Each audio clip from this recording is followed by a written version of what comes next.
la limite, sur le comment on les identifie, je trouve que l'exemple donné par Nathalie répond assez bien à la question. Hein. Mais déjà, avant de dire comment, la première étape pour identifier ces acteurs discrets ou quasi invisibles, qu'on pourrait aussi dans certains cas même appeler la majorité silencieuse, c'est d'en avoir l'idée.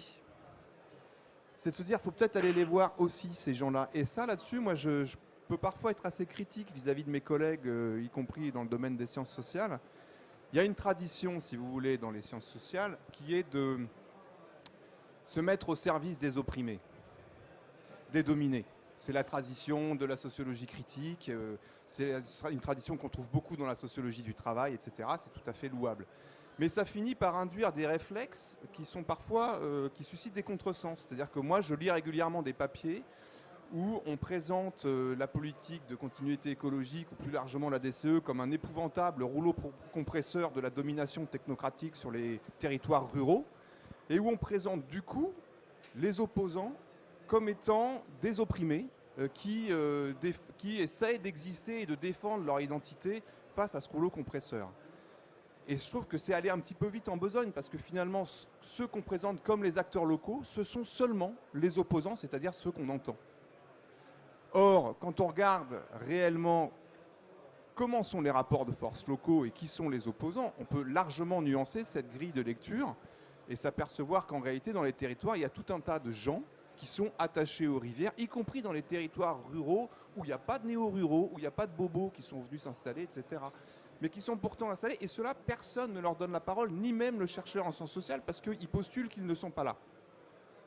Donc, ce sur quoi je veux insister, c'est qu'il y a vraiment un tropisme général, y compris, encore une fois, chez les chercheurs, pour ne pas aller regarder ces attachements discrets, voire invisibles, alors que pourtant, ils existent.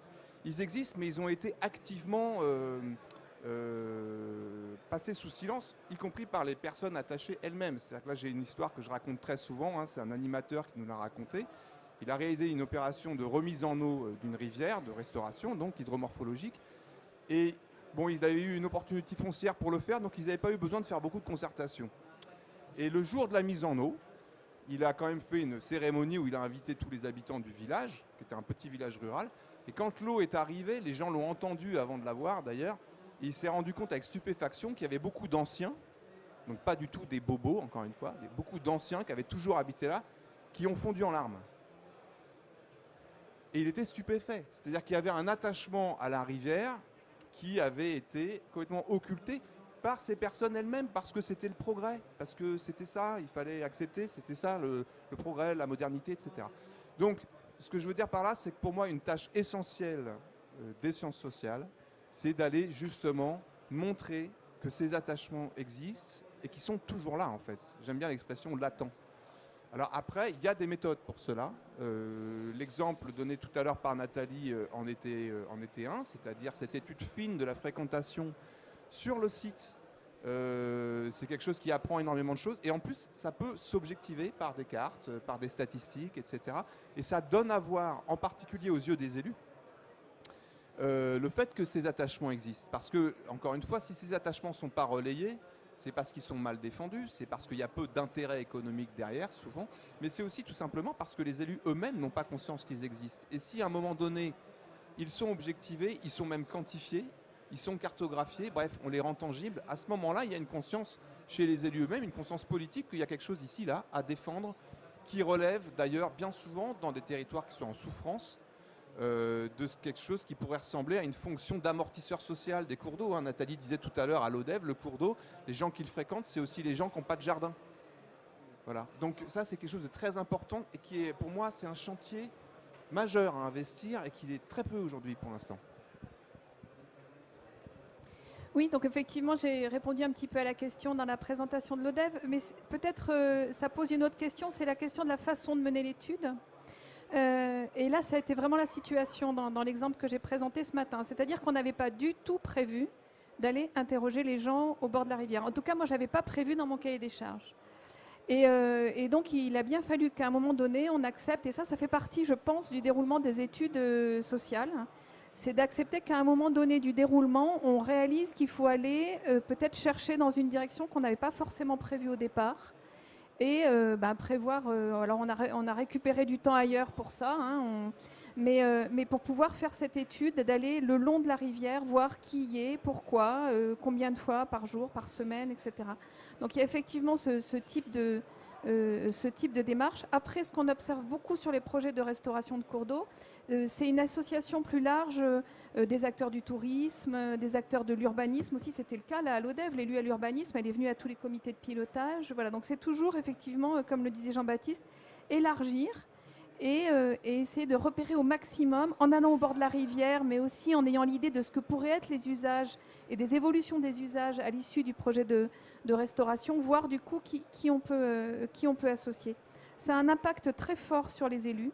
Je ne sais pas, vous pourrez dire ce que vous en pensez, mais c'est un impact très fort sur les élus parce que dans le cas qu'on évoquait sur l'ODEV, les élus nous ont dit on a découvert des choses. Il y a des choses qu'on savait, effectivement, mais on n'avait pas mesuré à ce point l'attachement par les Lodévois. On n'avait pas mesuré, on n'avait pas repéré tous ces usages dits discrets.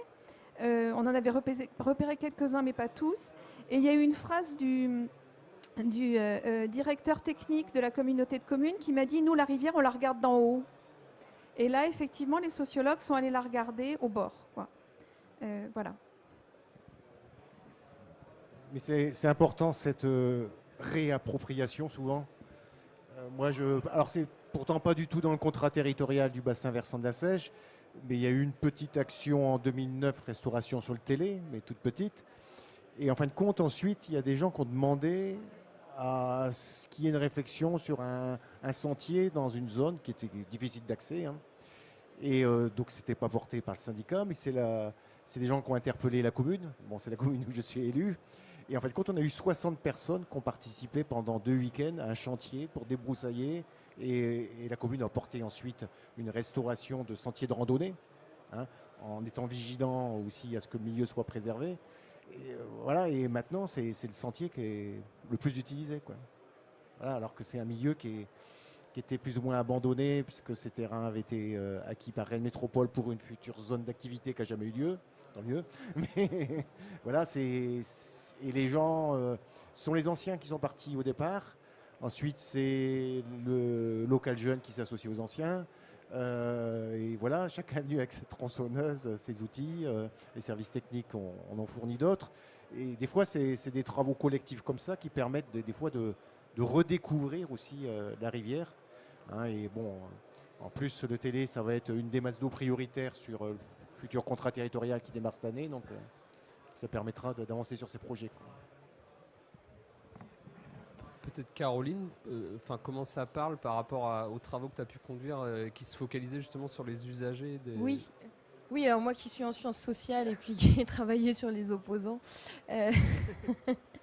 Non, mais en fait, je suis tout à fait d'accord. Il se trouve que nous, dans le cadre de l'étude, on avait, de manière exploratoire, fait des questionnaires au bord justement des rivières sur lesquelles on a travaillé, où on a rencontré ce que j'ai appelé au fil de l'eau les personnes qui venaient au bord de la rivière et qui se promenaient. Et oui, cette question de l'invisibilité et de l'oubli de certains usagers, elle est très présente. Quand on interroge ces personnes, alors qui ont divers usages, hein, c'est promenade digestive, promenade du chien, randonnée, etc., essentiellement, ou même pêcheurs. Ce qu'on a pu observer, parce qu'on avait posé une question sur la connaissance justement, hein, des projets de restauration de la continuité, sachant qu'en plus les questionnaires avaient été passés au moment même où il y avait sur l'Aulne l'expérimentation, donc un niveau abaissé avec des barrages, on va dire, ouverts. Et sur la Seiche, c'était au moment où il y avait un projet vitrine qui se déroulait, donc pareil, il y avait de la continuité écologique. Donc avec un impact que nous, on supposait visible. Et donc on avait interrogé les gens comme ça au bord de la rivière en leur demandant s'ils étaient au courant de l'existence de ces projets et en passant par une question sur est-ce que vous observez aujourd'hui des évolutions de la rivière ? Et les gens, en fait, ne sont pas du tout au courant des opérations. Il y a une méconnaissance, alors bon, après, pour différentes raisons, hein. Il y a une question d'intérêt aussi des personnes pour la rivière, il y a une question de diffusion des informations, enfin, il y a plein de facteurs. Mais il était clair que, et d'ailleurs, c'est aussi ce qu'on a dit, hein, c'est que ces usagers sont invisibles aux yeux en fait des acteurs institutionnels, donc invisibles ou se rendent invisibles, et qu'il y a une absence de connaissance des projets, alors même qu'ils se déroulent en fait devant leurs yeux. Donc c'était ça aussi qui était intéressant à ce moment. Et alors après, sur la question de pourquoi se concentrer sur les opposants, c'était aussi parce que c'était en lien avec des sujets de géographie sur la question de de l'action publique et d'interroger l'action publique et de sa territorialisation. Ce qui a fait qu'effectivement, on s'est centré sur ça. Et puis, il y avait aussi un défaut de connaissance à ce moment-là là-dessus. Mais oui, la question des usagers oubliés, invisibles, elle est effectivement essentielle. Et d'ailleurs, juste pour ajouter là-dessus, dans une certaine mesure, les propriétaires de moulins qu'on a pu rencontrer ou certains usagers sur l'Aulne étaient aussi, d'une certaine manière, oubliés, cachés dans leur... pour certains, parce qu'il y a aussi évidemment une forme de patrimonialisation qui tend à l'ouverture des sites, mais pour un certain nombre, des sites qui étaient complètement fermés, en fond de rivière, invisibles, et qu'on avait tendance à oublier. Et d'ailleurs, là-dessus, le fait de se mobiliser collectivement quand on est propriétaire de moulins et qu'on est opposé, il y a aussi la création d'une nouvelle mise en visibilité, de nouvelles solidarités, et qui contribue à modifier justement cette question-là de qui est visible et qui est invisible. Oui, je voudrais juste évoquer peut-être une certaine ambivalence parfois des élus à la réalisation de ces études. Il y a à la fois l'envie de savoir, effectivement, s'il y a des attentes particulières par rapport à ces projets de restauration, s'il y a des usages qu'ils ne connaissent pas ou qu'ils connaissent mal. Et en même temps, il y a une peur de l'association de ces riverains, de ces habitants au projet, peur de la lettre au Père Noël, peur finalement de s'engager dans quelque chose qui les engagerait eux et auquel ils ne pourraient pas répondre. Dans le cas de l'ODEV, on a eu l'élu à l'environnement qui est venu à l'atelier participatif et qui, dès le début de l'atelier, a bien expliqué qu'on ne pourrait pas prendre en compte tout ce qui sortirait de cet atelier, mais qu'on ferait le maximum. Voilà, donc je pense qu'il y a un peu les deux aspects et que je crois lorsqu'on est en portage de projet, on a un rôle à faire entendre finalement des attentes et des voix qui ne se font pas entendre, qui ne sont pas structurées pour se faire entendre et qui pourtant sont là et qui peuvent se manifester à des moments où le projet commence à se structurer un peu plus et parfois un peu tard. Juste pour rebondir à nouveau sur la question des usagers ou des acteurs visibles, invisibles, je voulais signaler les travaux d'un chercheur, Rémi Barbier, qui a écrit sur ce qu'il a appelé l'ironie ordinaire et la prise de distance avec la participation de certains, de la population, du citoyen, en montrant bien qu'il y a aussi une part de la population et des personnes qui ne veulent pas prendre la parole, qui ne veulent pas être rendus visibles pour un certain nombre de raisons, à la fois parce qu'il y a la méfiance, il y a la méfiance vis-à-vis des pouvoirs publics, etc. Il y a aussi l'incapacité, il ne faut pas oublier, je pense que vous le disiez tout de suite, il y a aussi pour le citoyen, pour l'usager, une certaine idée, il y a une formation aussi à acquérir, la prise de parole en public, dans les comités de pilotage. C'est des choses auxquelles il faut se former. Et tout ça peut conduire aussi à une absence finalement d'intérêt ou de volonté de participer tout simplement. Et qu'il faut bien avoir en tête aussi quand on porte le projet. Et ce qui rend difficile la mobilisation parfois des acteurs au niveau local. Je voudrais rebondir là-dessus, ça me paraît très important parce qu'effectivement, ça dépasse la question d'ailleurs des acteurs visibles ou invisibles. Mais quand vous vous lancez dans un processus de concertation ou de participation, il faut savoir que toujours, et c'est intrinsèque à la notion même de concertation, il y a le soupçon de la manipulation qui est présent. Les pouvoirs publics, quand ils déclenchent un processus participatif, sont soumis à un soupçon légitime de qu'est-ce que c'est que ce truc ? Qu'est-ce qu'on nous cache ? Quelle est l'intention réelle derrière ce truc ? Et donc, il faut vraiment tout le temps donner des gages, d'où l'importance de savoir dire nous à certains moments, voilà, on a une intention qui est claire, on la met en discussion, etc. Parce que sinon, dès que ça semble un petit peu flou, voire fumeux, ce soupçon-là apparaît et ça renforce cette ironie ordinaire vis-à-vis de la participation. L'autre point que ça appelle à dire, c'est que par rapport à ces acteurs justement invisibles ou discrets, à ces demandes sociales que j'ai appelées tout à l'heure latentes, la participation n'est pas forcément la meilleure manière de les identifier et de les appréhender.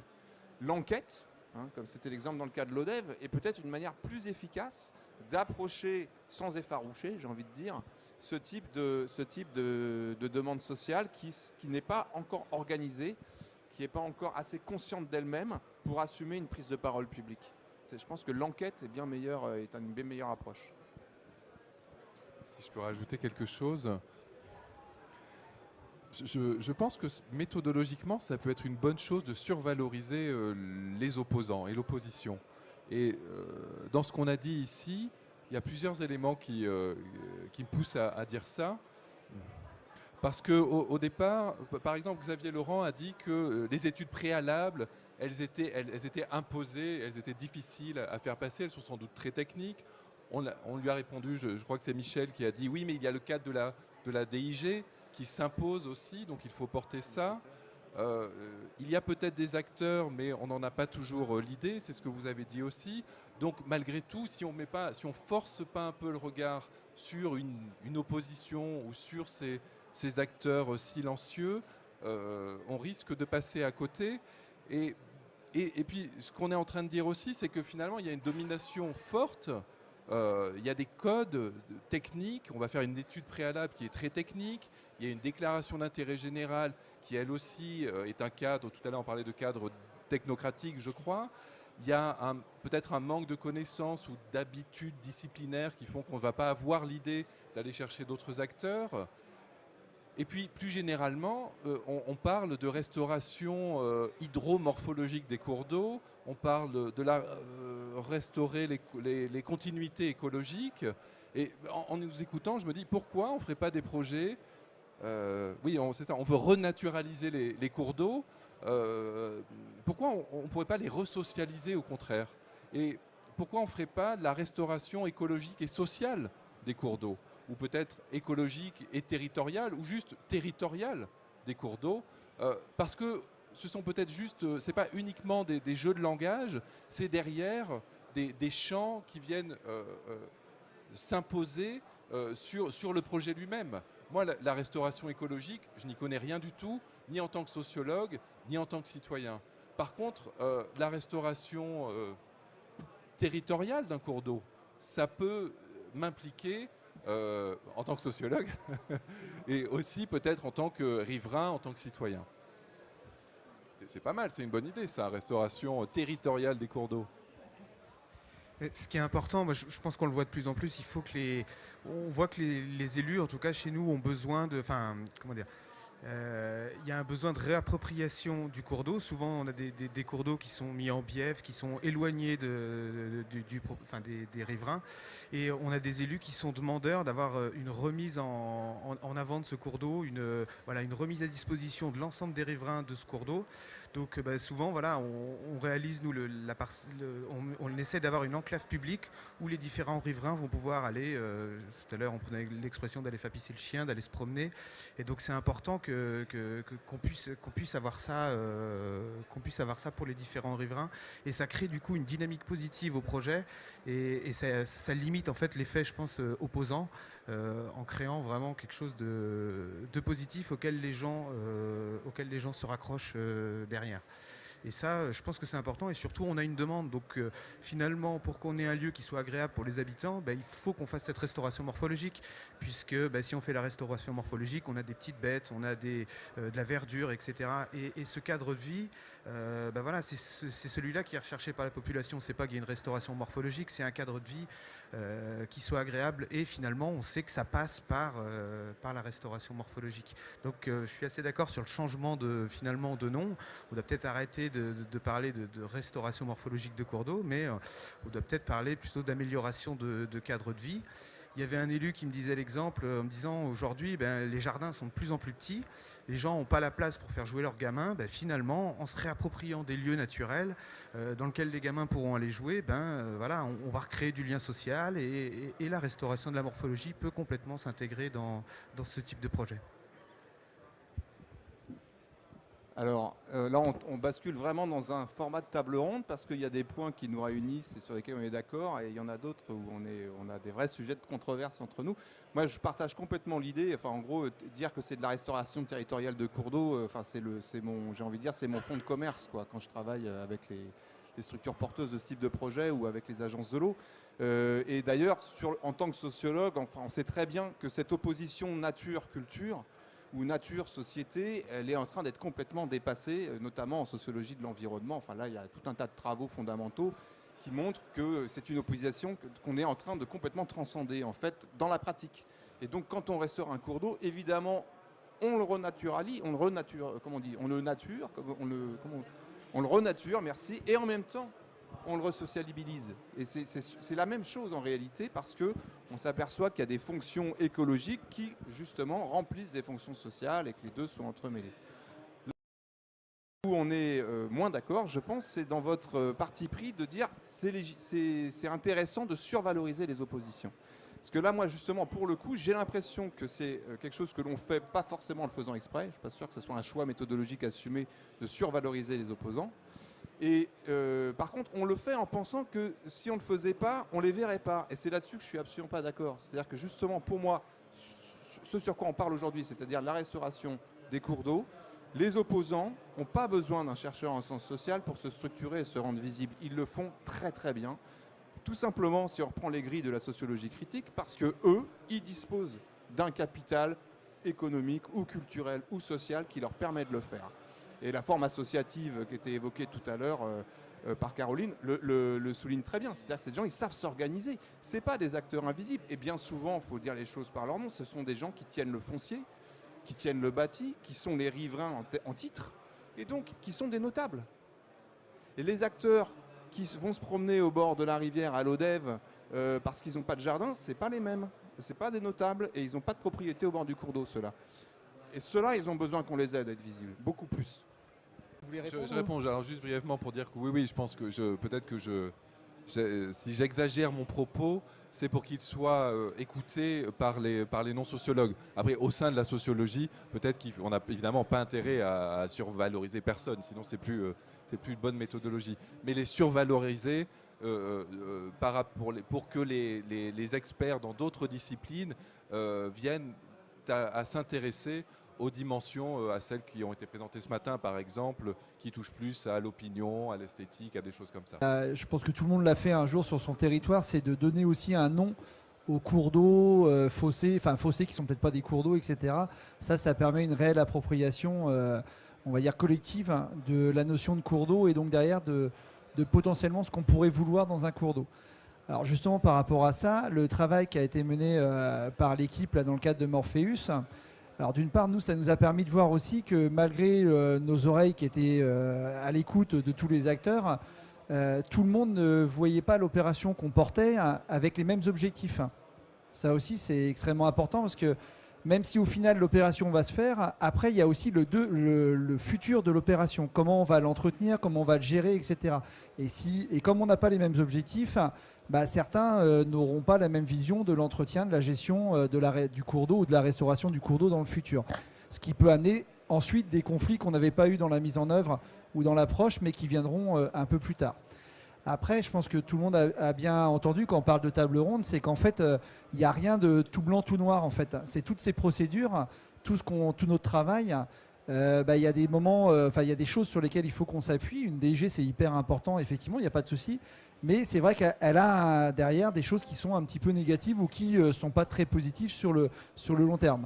Et ce qui est aussi important, et là, je pense que Elsa et Virginie, quand elles ont étudié notre projet, c'est de voir qu'un projet, moi j'en connais pas des projets qui sont linéaires avec une méthode bien cadrée et qui fonctionnent à chaque fois, quoi. Alors peut-être que on est mauvais, hein, mais les collègues qui sont capables d'avoir un projet en se disant voilà, j'ai suivi une méthode et j'ai tout fait, tous les passages, et à aucun moment je suis revenu en arrière, j'ai changé, etc. C'est pas du tout linéaire, bien entendu. Ça revient, ça change, avec un objectif quand même au final qui doit rester le même, hein, bien entendu. Il ne faudrait pas qu'à un moment donné, on fasse à force de revenir, ce qui est arrivé nous sur un projet où on nous propose de remettre un obstacle. Parce que c'était important de remettre un obstacle sur un autre projet. Donc, mais avoir une idée quand même directrice Oui, directrice, oui, c'est ça. Mais le projet, il tourne, il revient, il tourbillonne. Il y a des nouveaux acteurs qui arrivent parce qu'effectivement, on ne les connaît pas tous, même on a une certaine légitimité sur le territoire. J'ai l'impression qu'on connaît beaucoup de gens, mais à chaque fois, on découvre encore des nouveaux acteurs, des nouveaux partenaires, etc. Et je reviendrai juste sur ce terme-là qu'on n'a pas dit, mais l'adaptabilité, j'ai réussi à le dire du premier coup, elle est extrêmement importante aussi, hein, de nos techniciens, de la part de nos élus quand c'est possible, et de l'ensemble des partenaires. Ceux qui viennent avec uniquement une vision fermée, généralement, ils ne font pas long feu sur ce type de projet, quoi. Il ne faut pas avoir peur des débats et des fois des conflits. Voilà. Parce que c'est aussi ce qui peut faire avancer les choses. Et si on prend l'histoire, la qualité de l'eau en Bretagne, s'il n'y avait pas eu certaines associations environnementales, voilà, ça aurait été plus compliqué. Ça n'empêche pas les gens de discuter, de dialoguer, hein. Moi, c'est vrai que les propriétaires de moulins ont demandé à rentrer la commission locale de l'eau. J'ai dit au préfet de rajouter leur nom, donc ça a été rajouté. Parce que c'est ce qui permet aussi d'avoir des débats et ça va amener, alors pas forcément, j'aime pas trop le mot consensus, hein, mais ça va permettre d'écouter ce qu'amène l'autre et d'exprimer sa propre pensée. Et ensuite, alors il ne faut pas forcément céder sur le cadre donné, la restauration, hein, qui pour moi est importante, la restauration écologique, mais c'est dans le débat aussi qu'on avance collectivement. Et je crois que si on garde ces instances-là, c'est ce qui fait que des projets puissent se faire, quoi, hein. Et des fois, à travers des conflits, hein, voilà, mais il ne faut pas avoir peur de ça. C'est quand même une donnée importante, y compris dans le suivi des actions. Parce que là où on est confronté, on fait des actions, déjà le paysage va pas changer tout de suite, on sait qu'il faut du temps, et ensuite comment on va suivre la qualité de la restauration morphologique, quoi, hein. Donc ça, c'est des données sur lesquelles il faut qu'on se penche, je pense, parce que nous, élus, on manque des fois d'éléments par rapport à la restauration morphologique. Autant quand on va dire on va travailler sur la qualité de l'eau, on va regarder la baisse du flux d'azote, on va avoir des éléments, mais à part les pêches électriques, la connaissance des invertébrés, etc., des diatonnées, c'est souvent par le fait qu'on retrouve certaines espèces de poissons. Mais au-delà de ça, on a besoin quand même d'avoir, y compris en communication, peut-être des vidéos qui permettent de montrer comment se fait le changement sur plusieurs années. Parce que des outils aussi qui permettent de communiquer, ça manque. Oui, juste aussi pour terminer, la question du changement écologique, etc., mais du changement social aussi sur les suivis d'usage, la réappropriation des espaces qui ont été restaurés. Ça aussi, c'est je pense une question qu'il faut pas négliger dans tous les projets de suivi qui sont en train de se mettre en place. Bon, Gérard Ruot, donc coprésident du CRESEB. Donc je vais conclure. Ma conclusion va peut-être alimenter un tout petit peu le point qui n'a pas été discuté. Moi, ce que je voulais dire, c'est que j'ai pris beaucoup de plaisir à cette matinée. Le lien entre science et société, je pense que tout le monde l'a vu. Donc c'est le cœur de ce que veut faire le CRESEB. Donc je pense que cette matinée, c'est pas de l'autosatisfaction de dire ça, a été vraiment illustrative de l'intérêt du CRESEB. À ce propos, je voudrais qu'on remercie tous, et moi le premier, Laurent, pour l'organisation de cette matinée, et puis la cellule technique du CRESEB. Donc, si vous voulez un petit bravo, je pense que c'est pas mal, parce que c'est du travail. Donc, je me permets de... Voilà, et puis l'autre chose, c'est on parle de relations entre science et société. On a bien vu aussi que les outils que la science peut fournir, ce matin on a parlé beaucoup de sociologie aux acteurs de terrain pour le diagnostic et la décision, se confronter à des réalités qui peuvent aussi faire remonter, je pense, des questions aux scientifiques ou faire apparaître des disciplines qui sont peut-être un peu absentes. Et moi ce matin, ce que j'ai beaucoup apprécié, c'est la dimension historique que je n'avais pas perçue comme maintenant je l'aperçois. Et ce que vous avez montré par exemple sur le Loiret, là, les 4... moments d'usage différents et de relations homme-nature autour de l'objet rivière qui étaient très différents. Je pense que si on les présente aux gens aujourd'hui, ils vont pouvoir mieux choisir ou percevoir la relation qu'ils ont aujourd'hui avec l'environnement rivière et peut-être d'autres modes, d'autres de relations qui pourraient effectivement les aider aux choix, comme tu as dit Michel, très critiques devant nous dans le cadre des transitions qui apparaissent et des bouleversements qu'on va avoir à gérer, quoi. Donc je trouve qu'au CRECEM, on en parlait avec Laurent, je pense qu'on va peut-être se saisir dans le futur de cette dimension historique, sciences de l'environnement, enfin histoire de l'environnement, qui est peut-être quelque chose qu'on n'a pas perçu jusqu'à présent, quoi. Donc en tous les cas, donc ça c'est l'intérêt, je trouve, la réflexivité de ces liens entre science et société. C'est aussi à la science, aux scientifiques, d'écouter ce que renvoient les acteurs que vous êtes qui essayaient effectivement de mettre en pratique ces choses-là et qui nous renvoient à nous des questionnements scientifiques, je dirais.